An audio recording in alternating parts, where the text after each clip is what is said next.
ॐ यात्मदा बलदा यस्य विश्वोपासते प्रशिशं यस्य देवाहं यस्य छायामृतं यस्य मृत्युः कस्मै देवाय हविषा विधेम। ओम शांति शांति शांति। सभी को सादर सप्रेम नमस्ते। आज हम हमारे सनातन धर्म के आदर्श भारतीय जीवन के प्राण मर्यादा पुरुषोत्तम श्री राम के जीवन के विषय में जानने का प्रयास करते हैं, जिनके विषय में कभी पथिक जी ने लिखा था कि बनकर सूरज चांद जगत में चमक रहे दो प्यारे नाम, एक योगेश्वर कृष्ण दूसरे मर्यादा पुरुषोत्तम राम। राम ने सेवा सत्यव्रती और निर्भयता को धारा, त्याग तपस्या ब्रह्मचर्य से जीत लिए कितने संग्राम। ऐसे मर्यादा पुरुषोत्तम राम के जीवन के विषय में हम जानने का प्रयास करेंगे, जिनके मंदिर का पुनः पुनरुद्धार हो रहा है, हो गया है। तो राम का जीवन प्रारंभ से ही हम देखें तो वैदिक दिनचर्या थी उनकी। वेद की रक्षा के लिए उन्होंने अपने को समर्पित कर दिया, यज्ञ की रक्षा में, वेद की रक्षा में। बचपन में ही जब लगभग वो 14-15 वर्ष के थे तब महर्षि विश्वामित्र उनके पिताजी दशरथ के पास आते हैं और राम और लक्ष्मण को मांग करके ले जाते हैं। कहते हैं कि इनको वन में धनुर्वेद की शिक्षा भी देनी है और राक्षस लोग जो हमारे यज्ञीय कार्यों में विघ्न डालते हैं उनके लिए इनको तैयार करना है। महाराज दशरथ के मना करने पर भी जब विश्वामित्र ने अपना क्रोधित स्वभाव दिखाया तो उनको भेजना पड़ा, और रास्ते में जाते समय ही उन्होंने 2 राक्षसों का वध तो थोड़े आगे चलकर एक ही कर दिया था, ताड़का और सुबाहु। रास्ते में जिस समय वो जंगल की तरफ जा रहे थे तो उस वन से जब प्रवेश किया तो वहाँ ताड़का और सुबाहु नाम के जो राक्षस उनसे सामना हुआ और उन्होंने वहीं पर उनका काम तमाम कर दिया। और बाद में विश्वामित्र से कहा गया आप यज्ञ करें। गोस्वामी तुलसीदास जी ने लिखा है, प्रात कहा मुनि सन रघुराई, निर्भय यज्ञ करो तुम जाई। उनका आप निर्भय होकर के यज्ञ करें, मैं यज्ञ की रक्षा पर तत्पर हूँ। प्रात कहा मुनि सन रघुराई, निर्भय यज्ञ करो तुम जाई। होम करन लागे मुनि झारी, आपुरे मख की रखवारी। तो वहाँ उन्होंने यज्ञ की रक्षा की और बाद में विश्वामित्र उनको धनुर्वेद और कई विद्याएं सिखा करके और युद्ध की विद्या में कौशल कर दिया था। इस तरह से वो जब कार्य क्षेत्र में उतरते हैं तो उनका जीवन यदि हम देखेंगे तो कितना प्रेरणादायक जीवन है, त्यागमय जीवन है। संक्षेप में यदि हम कहना चाहें कि जिस समय माता कैकेयी ने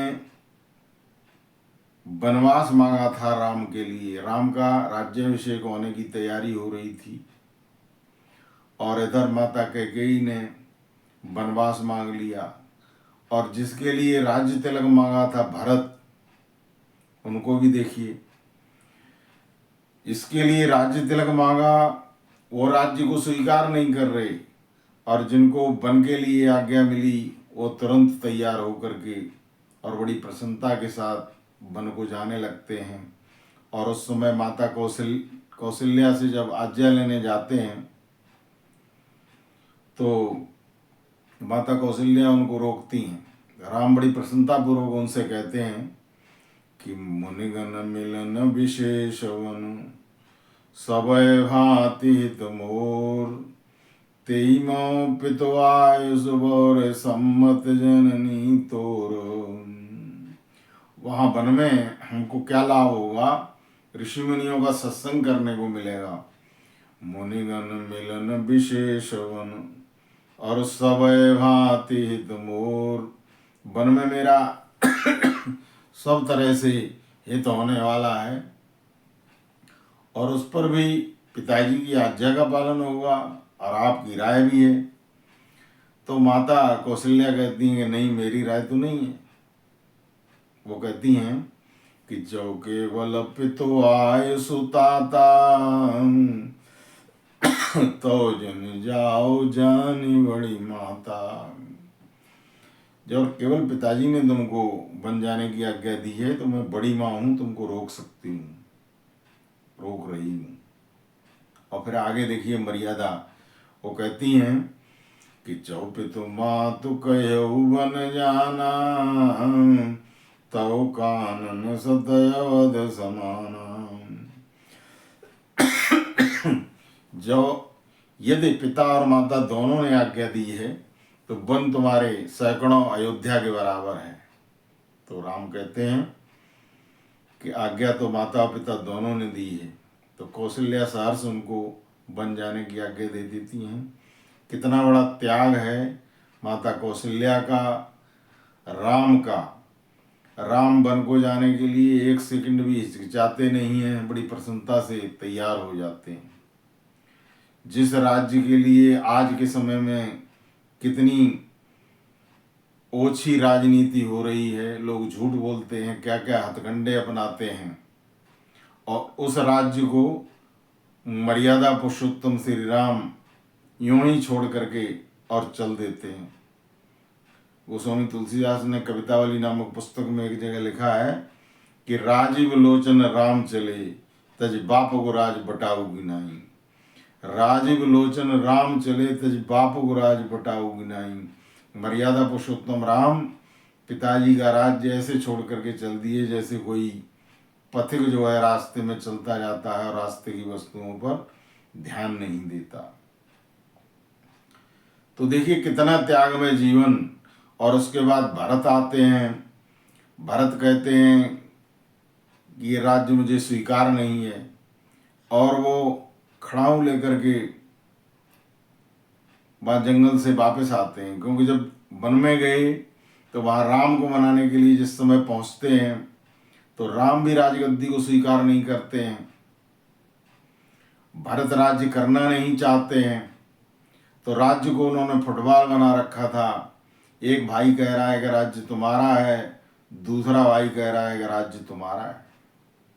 दोनों भाइयों ने राज्य को स्वीकार नहीं किया, और अंत में ये बात आई कि भरत ने कहा कि आप अपनी चरण पादुकाएं, आप अपनी खड़ाऊ हमको दे दीजिए। 14 वर्ष तक राजगद्दी पर ये खड़ाऊ रखी रहेंगी।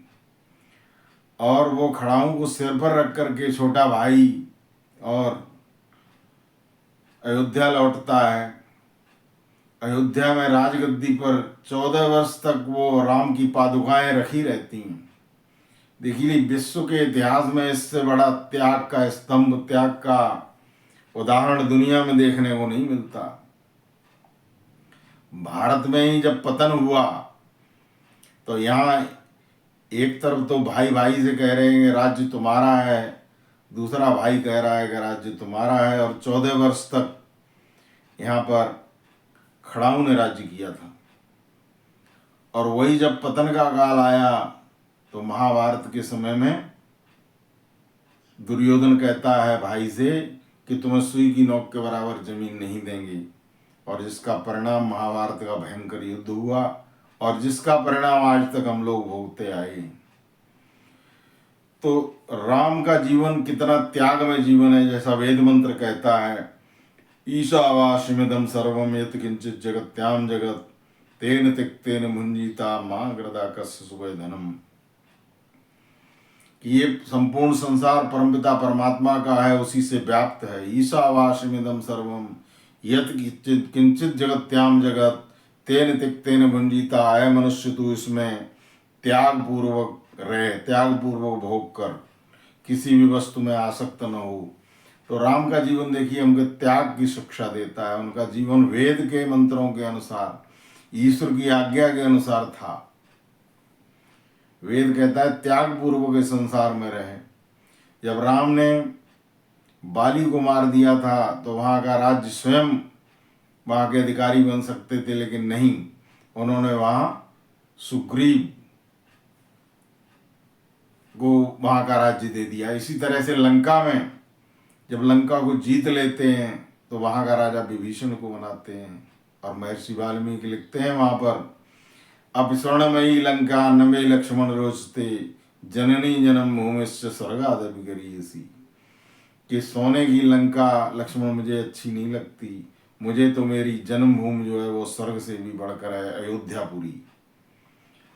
तो इस तरह से राम ने मर्यादाएं स्थापित की, अच्छे लोगों को राज्य दिया, जो आसुरी शक्तियां थी उनको परास्त किया, और परास्त करने के पश्चात भी वहां पर आधिपत्य नहीं जमाया, त्याग पूर्वक वहां का राज्य उन्हीं को दे दिया, उनके भाई को दे दिया, ये देखने को मिलता है।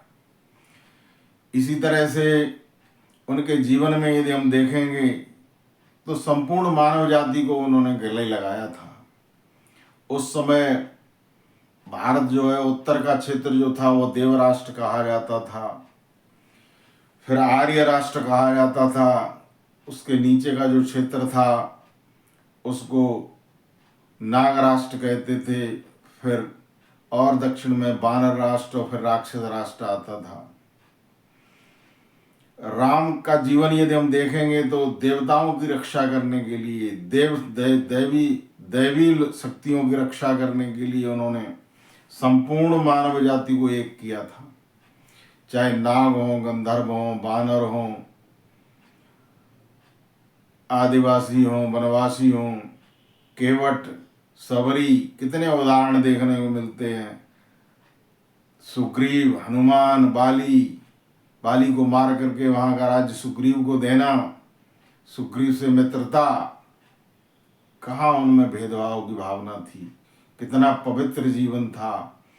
और उत्तर से लेकर दक्षिण तक, दक्षिण में जो आसुरी शक्तियां थी उनको परास्त करके वहां पर रावण के भाई विभीषण को वहां का राज्य सौंपते हैं। तो इस तरह से उनका संपूर्ण जीवन एक त्याग की कहानी है। उनका जीवन वेद के अनुसार था, जैसा वेद कहता है कि पंच महायज्ञ हमारे जीवन में होने चाहिए। महर्षि मनु ने लिखा है, ऋषि यज्ञम देव यज्ञम भूति यज्ञम च सर्वदा नियज्ञम पितृयज्ञम यथाशक्ति नापेत। प्रत्येक मनुष्य को 5 महायज्ञ दैनिक करने चाहिए। और राम के जीवन पर यदि हम दृष्टि डालेंगे तो उनके जीवन में 5 यज्ञ देखने को मिलते हैं। पहला है ब्रह्म यज्ञ, परमपिता परमात्मा की प्रातः सायं उपासना, देव यज्ञ अग्निहोत्र आदि करना, और तीसरा ऋषि यज्ञम देव यज्ञम भूत यज्ञम, पशु पक्षियों की पेड़ पौधों की रक्षा करना, वलवश्य देव यज्ञ, ऋषि यज्ञम देव यज्ञम भूत यज्ञम च सर्वदा नियज्ञम अतिथि सत्कार, और पितृयज्ञ यथाशक्ति नापेद, इनको हमें कभी छोड़ना नहीं चाहिए, ऐसा हमारी संस्कृति कहती है। तो राम पहला है ब्रह्म यज्ञ। उनके जीवन में देखने को मिलता है, वे प्रातः काल और सायंकाल ईश्वर की उपासना किया करते थे। जिस समय वो जनक वाटिका में, जनकपुरी में घूम रहे हैं, शाम का समय हो जाता है, तो वहाँ गोस्वामी तुलसीदास जी लिखते हैं कि समय जाने गुरु आए सुपाई, संध्या करन चले दो भाई। समय हो गया है ईश्वर की उपासना का, तो दोनों भाई राम और लक्ष्मण संध्या करने के लिए ईश्वर की उपासना में बैठ जाते हैं। तो ये पहला ब्रह्म यज्ञ उनके जीवन में देखने को मिलता है। राम से प्रेरित होकर के हमको भी प्रतिदिन ईश्वर का ध्यान प्रातः काल और सायंकाल संध्या उपासना के माध्यम से अवश्य करना चाहिए। वे दैनिक यज्ञ किया करते थे। राम में बहुत अच्छे अच्छे जितने भी आदर्श गुण थे वो सारे थे। रामचंद्र जी दैनिक संध्या किया करते थे, दैनिक अग्निहोत्र किया करते थे, दैनिक दूसरे जीव जंतुओं की रक्षा के लिए कुछ न कुछ कार्य किया करते थे। मैथिली शरणगुप्त ने पंचवटी में लिखा है कि भावी भोजन देती उनको पंचवटी छाया गहरी, आकर विचित्र पशु पक्षी यहाँ बिताते दोपहरी। जहाँ पर रामचंद्र जी वन में रहते हैं वहाँ विचित्र प्रकार के पशु पक्षी आकर के दोपहर में समय बिताते थे। और मर्यादा पुरुषोत्तम श्री राम और माता सीता लक्ष्मण ये उनकी सेवा में पानी और जो कुछ भी दे सकते थे वो उनको खिलाते पिलाते थे। आकर विचित्र पशु पक्षी यहाँ बिताते दोपहरी, भावी भोजन देती उनको पंचवटी छाया गहरी। आहारी के राज्य में सुखपूर्वक सब जीते हैं, सिंह और मृग एक घाट पर आकर पानी पीते हैं। इस तरह से वन में जब वो रहते थे तो इस तरह के दृश्य देखने को मिलते थे। ऋषि यज्ञम देव यज्ञम बहुत यज्ञम जो सर्वदा, नियज्ञम अतिथियों का सत्कार, समय समय पर सत्संग किया करते थे। ऋषि मुनियों को बुला करके एक बार रघुनाथ बुलाए, गुरुद्वार प्रवासी सब आए। मर्यादा पुरुषोत्तम श्री राम ने एक बार गांव के सब लोगों को इकट्ठा किया और ऋषि मुनियों को बुला करके उनका इस तरह का उनका जीवन था। और पितृयज्ञ का इससे बड़ा उदाहरण क्या मिलेगा कि माता पिता की आज्ञा मान करके 14 वर्ष के लिए वन को निसंकोच चले जाते हैं, प्रसन्नता पूर्वक। कहते हैं वहां पर मुनिगण मिलन विशेष वन सबय वहां तेत मोर, तेई में पितवायुष और सम्मत जननी तोर।